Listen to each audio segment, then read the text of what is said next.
আমি অলমোস্ট ৯-১০ বছর হয়ে গেছে ক্রিকেট খেলছি। সো ওইটুকু এক্সপিরিয়েন্স তো হয়েছে।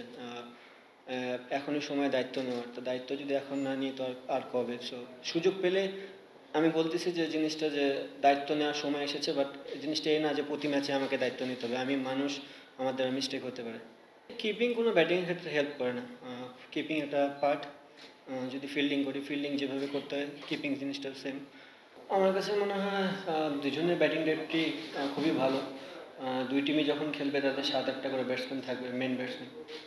আপনার পাকিস্তান সিরিজ আপনি এই দুই টিমের মধ্যে যদি কম্পেয়ার করতে বলি, নিজেদের দলটা আগে রাখবেন নাকি ইন্ডিয়ার সঙ্গে কিভাবে কম্পেয়ার করবেন? দেখেন, আমরা পাকিস্তানে খুব ভালো ক্রিকেট খেলেছি।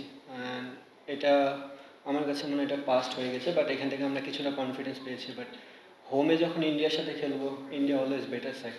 সো আমি বলবো না যে খুব চ্যালেঞ্জিং হবে না, আবার খুব সহজ হবে। জিনিসটা তাদের কন্ডিশনে তারা খুব ভালো দল এবং তাদের টেস্ট ক্রিকেটের যদি র্যাঙ্কটাও দেখেন খুব উপরে, তো আমার মনে হয় আমাদের জন্য খুব চ্যালেঞ্জিংই হবে।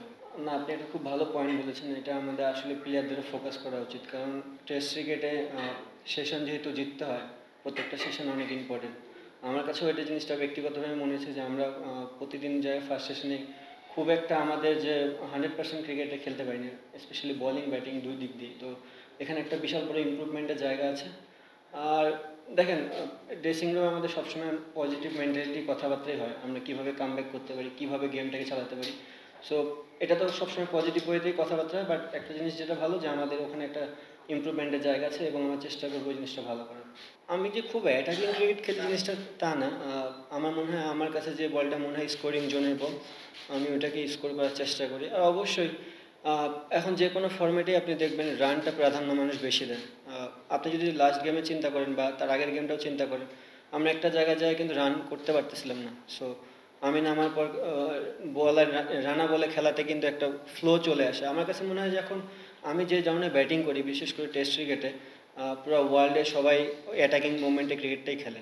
স্বাভাবিক বিষয়, টেস্ট ক্রিকেটে অ্যাটাকিং ফিল্ডিং থাকে, আউট হওয়ার চান্স যেমন বেশি থাকে, স্কোরিং করার অপরচুনিটিও বেশি থাকে। তো আমার মনে হয় আমি যদি আমার হাতে ব্যাটসম্যান থাকে লাইক মিরাজ, আমি যে ধরনের ব্যাটিং করি ওখানে আমি ম্যাক্সিমাম মিরাজরাই পাবো, বা উপর থেকে যদি একজন থাকে হয়তো বা মুশি ভাই বা সাকিব ভাই একজনকে পাবো, বা টপ অর্ডার থেকে একজনকে পাবো, একটা ব্যাটসম্যান মিরাজ প্লাস বোলার। তো আমার যদি আমি একটু শর্ট না খেলি, টিমের স্কোরবোর্ডও চলবে না, প্লাস আমার মনে হয় আমিও ওই জায়গায় স্ট্রাক হয়ে থাকবো। সো আমি এই এইভাবেই খেলতে চাই আর কি। না, আমার কাছে ওটা মনে হয় না। দেখেন, পাকিস্তানের গেমটা পুরোটাই অন্যরকম একটা গেম ছিল বিকজ অফ হিট।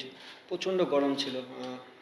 আমি কিপিং করেছি, আমি জানি যে ওখানে ওই হিটে দিনের শেষের দিকে আসে কিপিং করা, প্লাস যারা পেস বলার, যাদের অলমোস্ট 15-16 ওভারে স্পেল হয়ে যায় বা 12 ওভারে স্পেল, তাদের জন্য আসে পরের স্পেলটাতে খুব মানে আছে না একটা যে দিনে ফার্স্টে এবং শেষের দিকে আসে। তো আমার কাছে মনে হচ্ছে এটা একটা অপরচুনিটি, প্লাস নিউ বলটা ছিল যেখানে রান করাটা একটু ইজি ছিল বিকজ তারা টায়ার্ড এবং বলটা ভালো ব্যাটে আসতেছিল, ওল্ড বলটা খুব একটা ব্যাটে আসছে। তা আমি এবং শিবাই ডিসকাস করেছিলাম যে এটা একটা বিশাল অপরচুনিটি আমাদের রানটা কিছু আগায় নেওয়ার জন্য। আমার মনে হয় আমি পজিটিভ ইন্টেন্ট নিয়ে খেলেছি।